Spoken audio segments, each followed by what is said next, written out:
Tank, he got the power, and he got the equalizer. Anything can happen with Tank. But Tank give away a lot of rounds. It's big with 1,000 keys on it. But every key, they knew that key was for a certain door to get into the building. When he's moving around, I'm saying he's the super with that big key ring, and he's looking for the right key to get in the door. Chess match.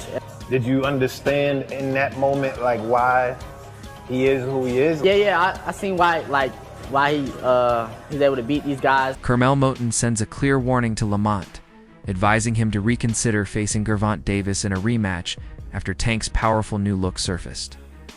Curmel emphasized that Gervonta's strength and refined skills make him a dangerous opponent, he points out that Tank's status as the face of boxing is well earned, and reminds everyone that unexpected outcomes are always possible when he fights. Curmel suggests that stepping in with Davis for the rematch is a serious gamble.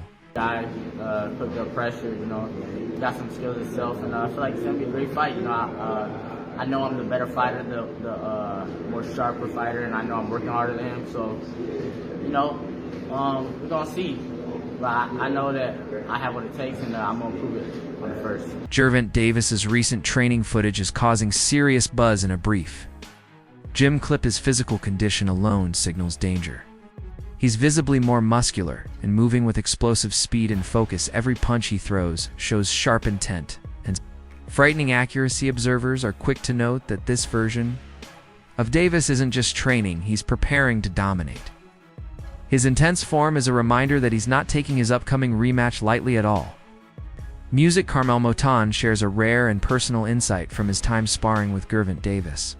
He recalls the experience with a tone of respect and caution, having witnessed firsthand the intensity Davis brings to the ring. It wasn't just about power, it was about precision, timing, and pressure that overwhelmed him. Curmel saw how Tank systematically breaks down opponents and forces them into survival mode. That session gave him a clear understanding of why even experienced fighters struggle against Davis. It revealed the physical and mental demands required to face someone operating at such a relentless and calculated level.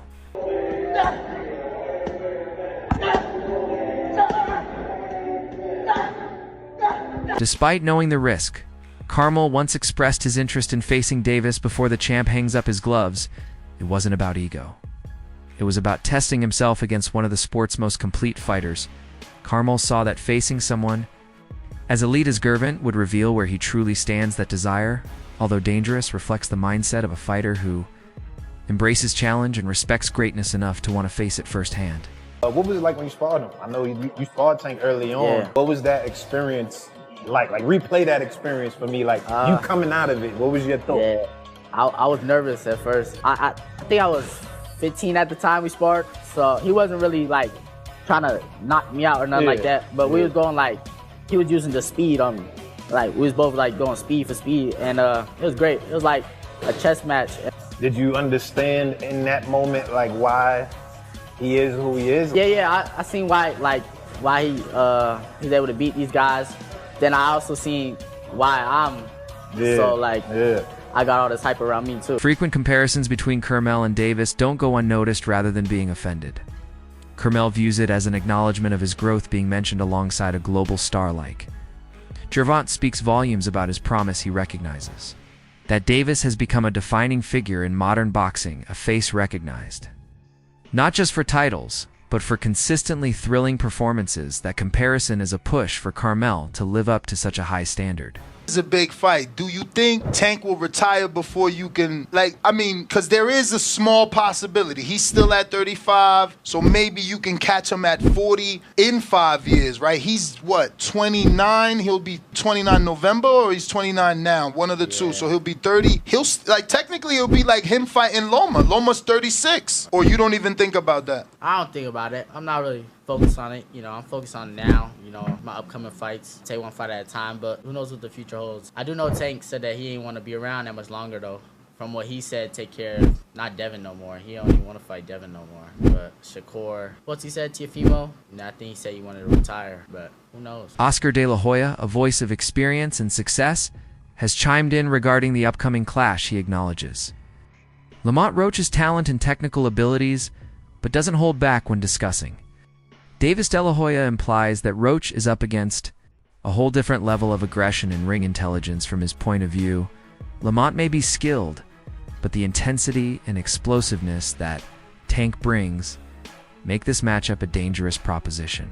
A lot of people compare you to Tank. When you hear that, like when they call you Tank 2.0 or whatever the case is, how do you feel about that? I used to take it as like a compliment. When I was an amateur, I used to take it as a compliment. But they comparing me to Tank, you know, he faced the boxing, like the biggest names in the sport, real high skill. But now I feel like I want to make a name for myself. I don't want to be 2.0 or nobody. I want to be the first me, you know, and make my own. Frank Martin has shared a candid analysis leading into the rematch he respects Lamont's skill set, but expects the night to be anything but easy for him from Martin's perspective. Davis's combination of power and ring control will gradually break.